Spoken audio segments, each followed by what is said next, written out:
So just had Ray Dalio on my podcast, and in his book, he pegged civil war in the US at a 30% chance. That book came out, I think 2 months ago. He now pegs our chances at 40%.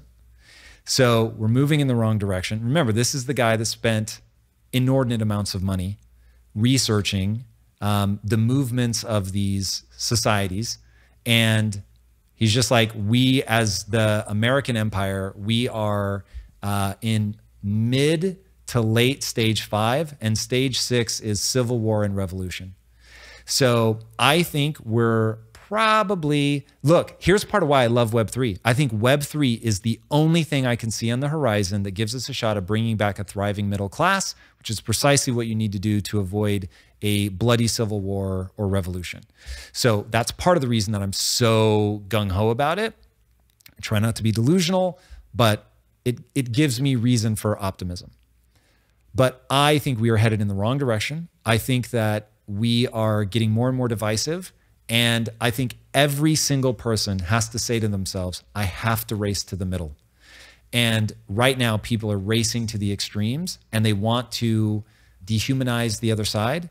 And look, there are things like on the personal responsibility side, I'm not angry with people that are angry with me. I'm like, I need to find a way to like meet you in the middle so that like we can both learn from each other and we can have love for each other. And ultimately it's the friction between the two sides, and that not everybody should come over to my side because maybe it's too harsh and it doesn't show enough empathy for people. Word, like, hey, I'm down to like come to that middle, but I need you to come to the middle, right? And so what ends up happening, like you can look at these charts that show whatever candidate, presidential candidate in the US is, or whatever party, excuse me, whatever party is closest to the middle becomes the party that wins the election. But as you look at the graphs, they're just moving farther and farther to the extremes. And so while the one that is closest to the middle will win, they're still both in the extremes. So I'm just like, yo, I refuse to take a political identity. That shit scares me. I think people are just putting themselves in a gnarly position. I'm over here channeling Long Walk to Freedom like as quickly as I can, trying to think just like unity, unity, unity, getting people together, like, yay, like as Pollyanna as I can make it sound. Like we just have to recognize that there are two predominant personality types, those that are more on the personal responsibility side and those that are more on the empathy side, and that we need both and we have to value each other.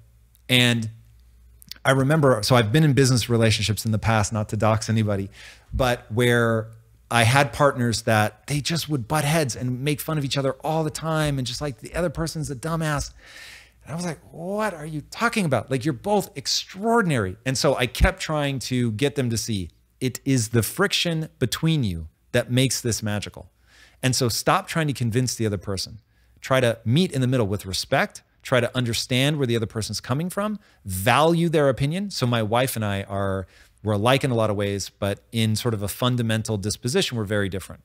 And so we talk about that all the time. I value that you see this differently than me. And hopefully you value that I see this differently than you. And let's use that friction to navigate a more intelligent path forward. So yeah, to go back to your initial question, I worry that we are headed towards either a civil war or a war with China or both. And that if China's smart, they're watching us going, yep, they're maximally divided, that, man, we're going in a real dark place. I've never talked about this stuff out loud on camera. And I think that the war in Russia is going to create a food shortage. Watch the All In podcast because these are just crib notes. I've been watching and so as they were talking about in the recent episode, basically that the food shortage will be backstopped by China. China will exchange that for military bases, et cetera. We're going to continue to fight in America over dumb shit that hardcore people should not be fighting over, that we should be resilient and coming together and, you know, loving our differences and all of that stuff.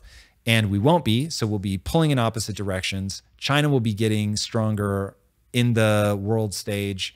And in our moment of maximal weakness, they make a move for Taiwan, and we have a choice to make where we either back down and then we effectively forfeit our leadership status in the world, which will almost certainly mark the end of the dollar as the global reserve currency, which will be devastating. Or we fight and now we're in a hot war with China. Either of those options suck. So how do we find a diplomatic solution? That is my obsession.